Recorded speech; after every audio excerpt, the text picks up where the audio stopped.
Hey, welcome to Cashflow Glow.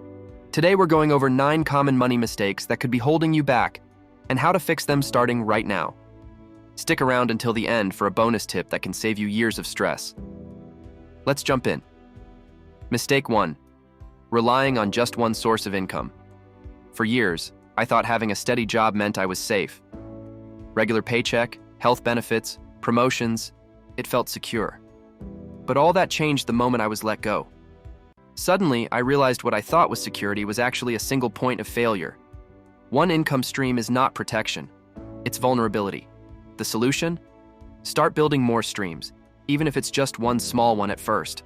Sell something online. Pick up freelance work. Start learning how to invest. I'm not saying you need 5 businesses. I'm saying don't be fully dependent on just one paycheck. Because when you have more than one way to earn, you turn survival into growth. Before we move on, if you're finding this helpful so far, take a second to like the video, subscribe to the channel, and share it with someone who needs this. Let's keep going. Mistake 2. Spending without tracking and lifestyle inflation. Let me tell you what happened after my first real raise. I upgraded everything. Better apartment, new phone, weekend getaways, more eating out. I felt like I deserved it. After all, I was earning more, right? But 2 years later, my savings account looked exactly the same. That's lifestyle inflation. You start earning more, but you also start spending more, and often without even noticing it. The fix? Simple awareness. Track where your money is going. You don't need spreadsheets or apps at first. Even a notebook works. Once I saw where the leaks were, I tightened up. I also automated my savings so that the money was put away before I had the chance to spend it. Give your future the raise you just got, not just your lifestyle. Mistake 3. Getting into debt for the wrong reasons. Debt isn't the enemy, but using it recklessly is. I used to swipe my credit card for little things. New clothes, takeout, tech I didn't need. It felt harmless until the balances grew and I was paying more in interest than I was on the items themselves. Debt can be useful when it helps you grow, like for education, business, or property. But going into debt for fast fashion or a vacation, that's a shortcut to staying broke. The turning point came when I sat down and faced the numbers. I tackled high-interest debt first, then used the snowball method to build momentum, paying off smaller balances quickly to stay motivated. Every time you pay off a credit card, you're not just saving interest, you're buying freedom. Mistake 4. Skipping insurance and hoping for the best. Here's the thing about insurance. You don't need it until you really, really do. I had a friend who ended up in the hospital after a simple car accident. No insurance. The bills took him years to recover from. That's when I realized insurance isn't about fear. It's about responsibility. You wouldn't drive without a seatbelt. Why go through life without a safety net?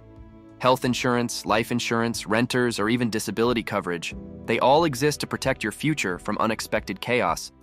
It's easy to think it won't happen to me until it does. And at that point, it's already too late.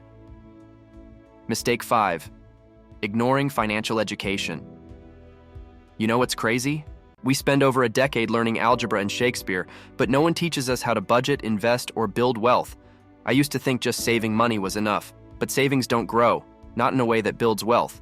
Learning about money changed everything for me. I started with just 10 minutes a day, a podcast during my commute, a book before bed, a few videos over lunch. That little habit added up. I began understanding compound interest, how to use credit wisely, and how to invest for the long term. You don't need a finance degree. You just need to stay curious. The more you learn, the more confident you get, and that confidence translates into better decisions. Make learning about money a daily habit, because ignorance is expensive. Mistake 6. Falling for scams and bad advice.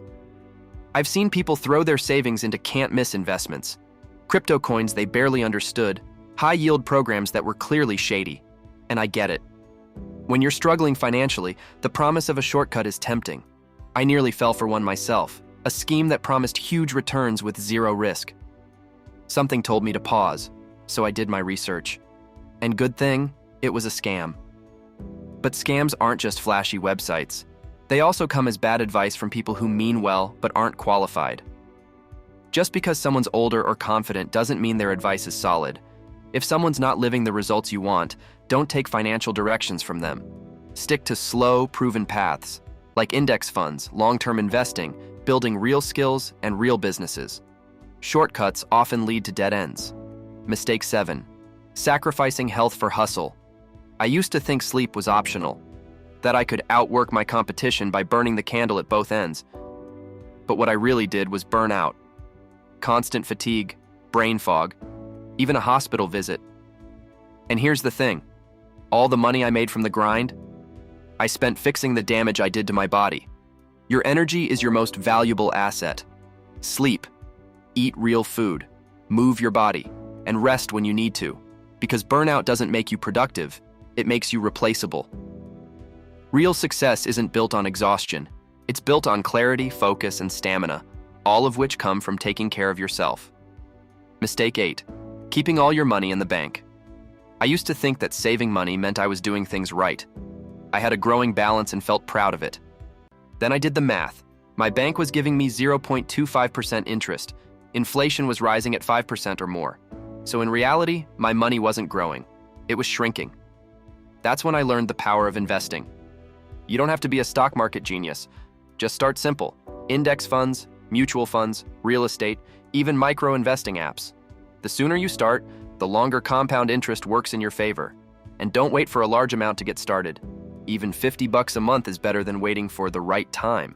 Money sitting in the bank might feel safe, but over time, it's costing you more than you think. Mistake 9. Knowing what to do, and still not doing it. Here's a hard truth. Most people know the basics. They know they should save. They know they should invest. They know they should avoid debt. But knowing doesn't change your life. Doing does. For me, what made the shift wasn't motivation, it was systems. I automated my savings. I used reminders. I tracked my habits. Because the goal isn't to be perfect. The goal is to stay consistent, even when life gets busy.